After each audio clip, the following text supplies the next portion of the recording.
নমস্কার বন্ধুরা, কেমন আছেন সবাই? আমি মধুমিতা রান্নাঘরে আপনাদের আবার স্বাগত। আজ আমি আপনাদের বানিয়ে দেখাবো মৌরলা মাছের ঝাল। প্রথমে মাছগুলো কেটে ভালো করে ধুয়ে নিয়েছি। এবার লবণ আর হলুদ মাখিয়ে নিয়ে মাছগুলো ভেজে নেব। মাছগুলো লাল করে ভেজে নেব।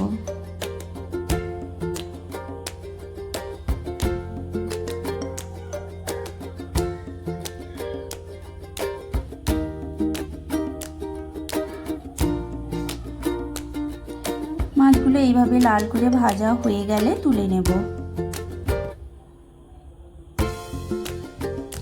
এইভাবে সমস্ত মাছগুলো আমি ভেজে নেব।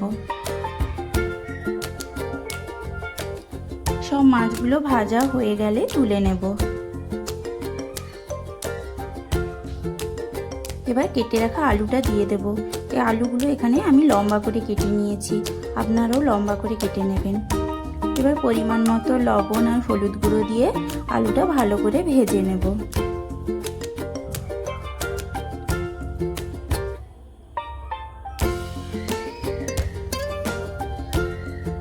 আলুগুলো ভালো করে ভাজা হয়ে গেলে তুলে নেব।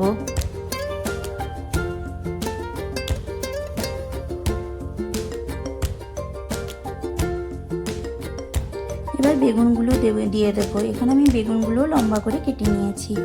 লবণ আর হলুদ দিয়ে বেগুনগুলো ভালো করে ভেজে নেব।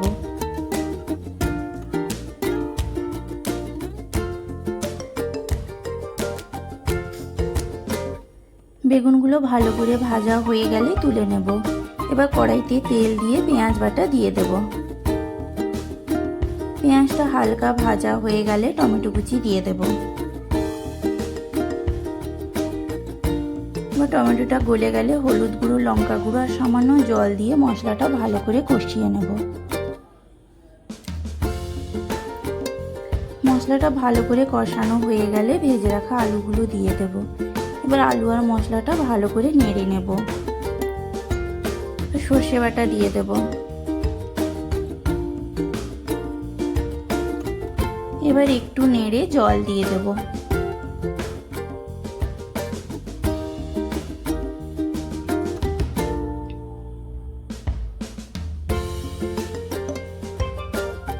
জলটা ফুটে গেলে ভেজে রাখা মাছগুলো দিয়ে দেব।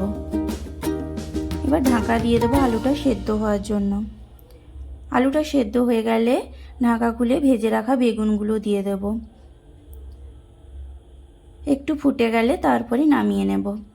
আমার এই রান্নাটা কেমন লাগলো অবশ্যই কমেন্টে জানাবেন।